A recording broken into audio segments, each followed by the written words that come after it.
कभी भी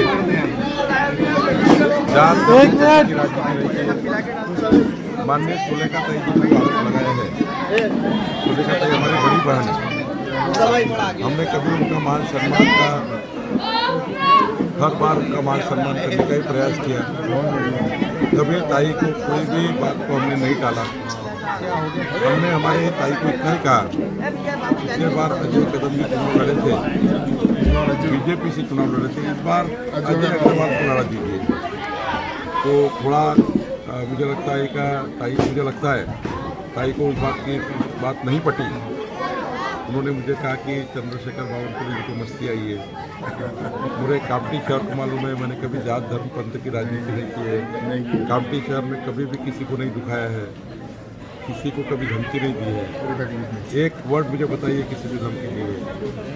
उन्होंने कहा कि पुरानी का पार्सल वापस भेज देंगे।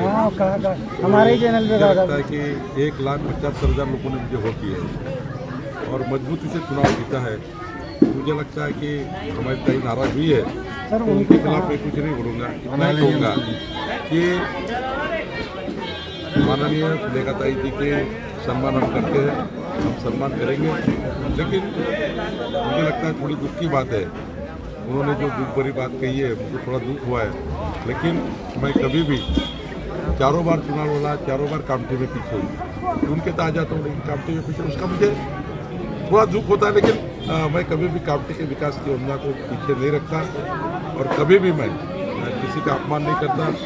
कभी भी मैंने कामठी के समाज में राजनीति नहीं की, धर्म की राजनीति नहीं की है।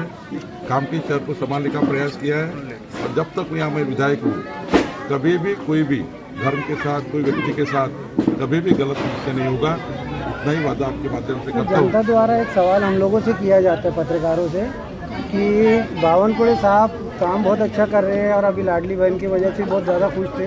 लेकिन सर उनकी ना एक शिकायत है कि बावनकुळे साहब एक जनता दरबार लगा के डायरेक्ट मुस्लिम समाज से कांटेक्ट करें। बीच वाले जो है वो जहर भरते हैं कि बावनकुळे साहब ऐसे हैं, बावनकुळे साहब ऐसे हैं। मैं 2 तारीख के चुनाव के बाद एक बड़ा जनता दरबार भी लगाऊंगा। Thank you.